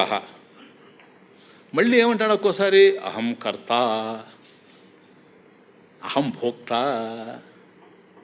అహం మంత. నేను ఆలోచించేవాడిని. దేహం ఆలోచిస్తుందే? చెప్పండి. దేహం నేను కర్త అంటదే? నువ్వు చెప్తే అది పని చేస్తుంది అంతే. నువ్వు కూర్చోమంటే కూర్చోమంటుంది. అది కనుక కర్త అయితే నువ్వు కూర్చోమంటే అది లేచిపోద్ది. చాలా కష్టం, పెద్ద ప్రాబ్లం. అర్థమవుతుంది ఇప్పుడు. అందువల్ల ఎప్పుడైతే నేను కర్త, నేను భోక్త, నేను వ్యవహర్త అని మాట్లాడుతూ ఉన్నావో నువ్వు సూక్ష్మ శరీరం, మనసు. నేను తెల్లగా ఉన్నాను, నల్లగా ఉన్నాను, బొద్దుగా ఉన్నాను అంటున్నావో నువ్వు స్థూల శరీరం. దేహద్వయ చిదాభాస రూప కదా. చిదాభాసుడు జీవుడికి కదా ఇవి, దేవుడికే కూటస్థాక్షం ఆత్మకే. చిదాభాసుడికి చిదాభాస రూప విక్షేప ఈరిత. దీన్ని విక్షేపం అంటారు సార్, దీన్ని విక్షేపం అంటారు. అంటే స్థూల సూక్ష్మాఖ్య దేహద్వయ యుక్త చిదాభాస. కాబట్టి స్థూల శరీరము, సూక్ష్మ శరీరము అనబడేటువంటి రెండు శరీరాలు, దేహద్వయం ఏదైతే ఉందో వాటితో కూడి ఉండేటువంటి వాడు యుక్త చిదాభాస. కాబట్టి దేహద్వయ చిదాభాస రూప విక్షేప ఈరిత. దేర్ఫోర్ కర్తృత్వాత్ అఖిల శోక. కాబట్టి నేను చేస్తున్నాను, నేను అనుభవిస్తూ ఉన్నాను, నేను వెళ్ళాను, నేను వచ్చాను, నేను బాగున్నాను, నేను బాగలేను, ఇవన్నీ మాట్లాడతారు చూచారా. కర్తృత్వాత్ అఖిల సమస్తం ఈ విధంగా ఉండేటువంటివన్నీ కలిసి శోక దుఃఖం ఏదైతే ఉందో దీన్ని ఏమంటారో తెలుసా? అనేకమైన దుఃఖాలు కదా, జన్మ దుఃఖం, జాయా దుఃఖం ఇవి ఉన్నాయి కదా, రకరకాలు. వీటినన్నిటి కలిపి ఒక పేరు చెప్పండి స్వామీజీ, సంసార. నన్నేం అనబాకండి, ఆడుంది నేను చెప్తున్నా, మీరు చదవండి శ్లోకం బాగా. కర్తృత్వాత్ అఖిల శోక సంసారాఖ్య. ఇది ఈ శోకాలు, ఈ దుఃఖాలన్నీ కలిపి సార్ ఇది కర్తృత్వాది అఖిల శోక సంసారాఖ్య. సంసారం అనేటువంటి పేరు. అస్య చిదాభాసస్య బంధక. చూడండి, సంసారాఖ్య అస్య బంధక. అస్య జీవస్య చిదాభాసస్య బంధ. బంధక బంధ. ఇది దేని ఫలం? ఇది విక్షేపస్య ఫలం. నేను దేహాలు అనుకుంటున్నాడు చూసారు, దేహద్వయం అని తాదాత్మ్యం చెందుతున్నాడే, కర్తృత్వాది భోక్తృత్వాది అభిమానాలు. కాబట్టి ఈ విక్షేపం యొక్క ఫలము. కాబట్టి అహం స్థూల, అహం సూక్ష్మ, కర్తృత్వాది అఖిల శోక.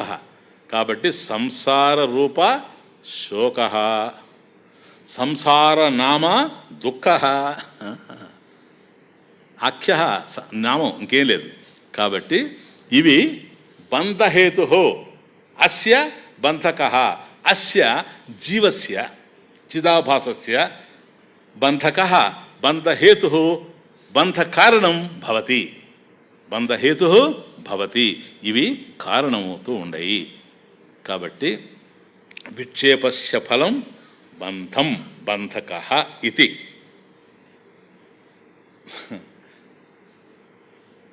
అస్య బంధక చిదాభాసస్య. ఈ బంధం ఎవరిది? చిదాభాసుడిది. ఓకే, ఇక్కడ ఆపుతున్నాను చూడండి, ఎందుకంటే టిపికల్ క్వశ్చన్ పడతా ఉన్నాం. టిపికల్ క్వశ్చన్ అంటే ఇప్పటి వరకు మనకు బాగా అర్థమవుతుంది. ఆయన ఒక పాయింట్ అర్థమైంది మీకు, బంధం తెలిసిపోయింది ఇప్పుడు, అవునా? బంధం అంటే ఏంది? తిస్రహ బంధకృత. తిస్రహ ఏమిటి?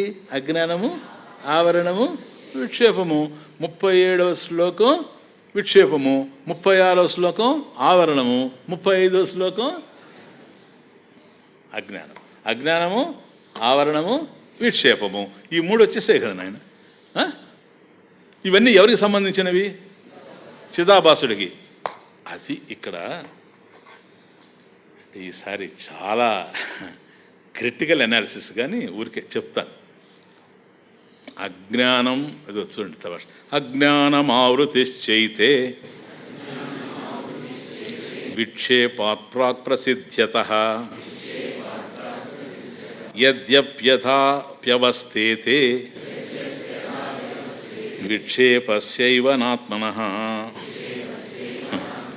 ఇప్పుడు చూడండి, అజ్ఞానం ఆవృతి అంటే అజ్ఞానము, ఆవరణము, చ మరియు ఏతే ఇవి ఏవైతే ఉన్నాయో, ఏవి కొద్ది క్రిటికల్గా వినాలి. ఏతే ఇవి ఏవి?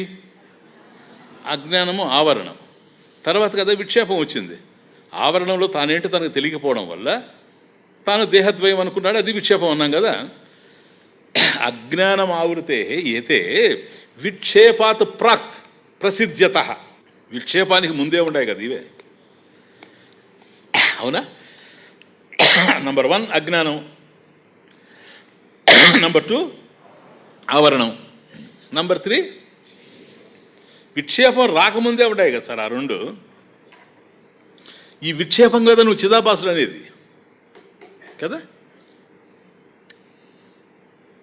మరి 3 చిదాభాసుడు ఎట్లవుతాయి? ఎందుకంటే ఇంతకుముందు చెప్పాడు చూచారా, సప్తావస్థా ఇమాహ సంతి చిదాభాసస్య. అసలు 7 అవస్థలు చిదాభాసుడివి అన్నావు కదా, అజ్ఞానం ఆవరణమే చిదాభాసుడిది కాదయ్యా. చూడండి ఎటువంటి ఆర్గ్యుమెంట్, ఎంత డేంజరస్ చూడు. అంటే దాని అర్థం ఏంటి తెలుసా? చిదాభాసుడిది కాదు. ఎందుకు కాదయ్యా?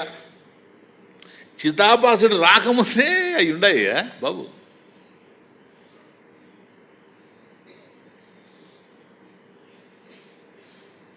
ఆ రెండు వీడికన్నా ముందే ఉన్నాయి కదా. వీడి ఎట్లవుతాయవే? పిల్లవాడు పుట్టక ముందే ఆ ఉండే ఆస్తి ఉంది కదా, వీడు సంపాదించింది కాదు కదా. మరి ఇప్పుడు చిదాభాసుడికి సంబంధించిన ఎట్లా చెప్తావు నువ్వు? అంటే దాని అర్థం ఏంటో తెలుసా? పెద్ద పూర్వపక్షం. ఆత్మకే ఉండాయి పో అజ్ఞానం.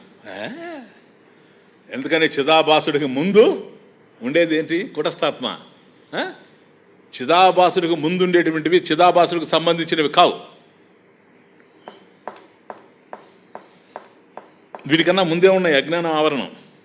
అటువంటప్పుడు ఇంతకుముందు అన్నావు కదా, చిదాభాసస్య నాత్మన నా ఆత్మన, ఆత్మకు సంబంధించినవి కావు కూటస్థాత్మకని. నో, కూటస్థాత్మకు సంబంధించినవి ఇవి. ఆత్మ వ్యతిరేకవాదం. కారణం ఏంటో తెలుసా? వీడు ఇప్పుడు వచ్చాడయ్యా, వీడికి ముందే ఆ రెండు ఉన్నాయి. జీవస్య ప్రాక్కున్నాయి అవి. కనుక అజ్ఞానం ఆవృతి చ ఏతే విక్షేపాత్ ప్రాక్ ప్రసిద్ధ్యత. విక్షేపాత్ అంటేనే చిదాభాసుడు అని అర్థం. వాడికి ముందు ఉన్నాయి. ప్రసిద్ధ్యత సిద్ధించే ఉంది, అది కొత్తదేం కాదు.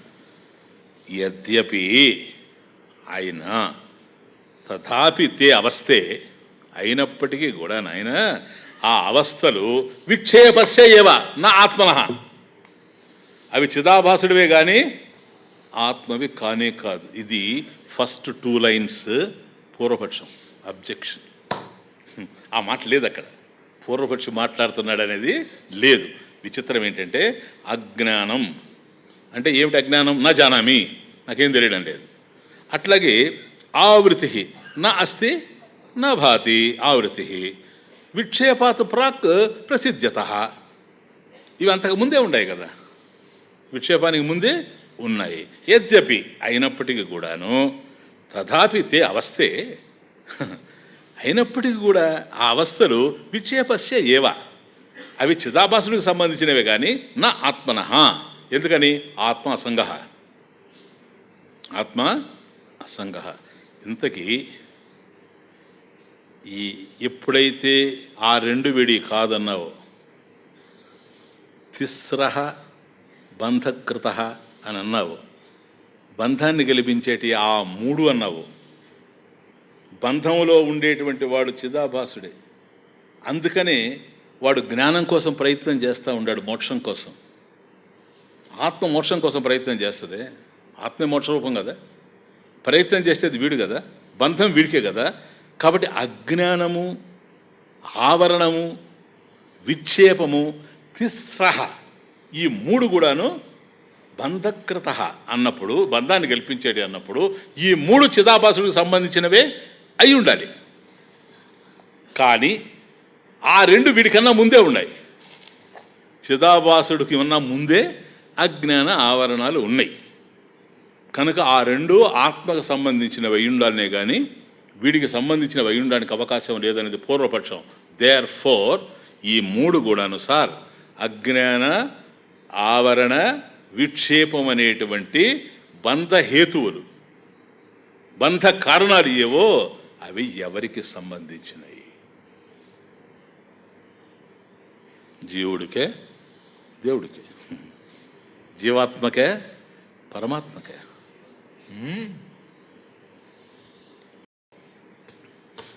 బంధం ఎవరికి? చిదాభాసుడికే లేక కూటస్థాత్మకే? అందువల్ల అంటున్నాడు, నువ్వు అట్లా చెప్పినప్పటికి కూడాను నాయనా అవి చిదాభాసస్య జీవస్య ఏవా నా ఆత్మనః, కూటస్థాత్మకి కానే కాదు. ఇప్పుడు అది అది అబ్జెక్షను. ఈయన దానికి ఆన్సర్ చెప్పాడు కదా, దీన్ని జస్టిఫై చేయాలి. ఈ శ్లోకంలోను తర్వాత శ్లోకంలోను ఈ పూర్వపక్షాన్ని ఆ సమాధానం చెప్పడం జరుగుతుంది సిద్ధాంతపరంగా. ఓం పూర్ణమదః పూర్ణమిదం పూర్ణాత్ పూర్ణముదచ్యతే పూర్ణస్య పూర్ణమాదాయ పూర్ణమేవావశిష్యతే. ఓం శాంతి శాంతి.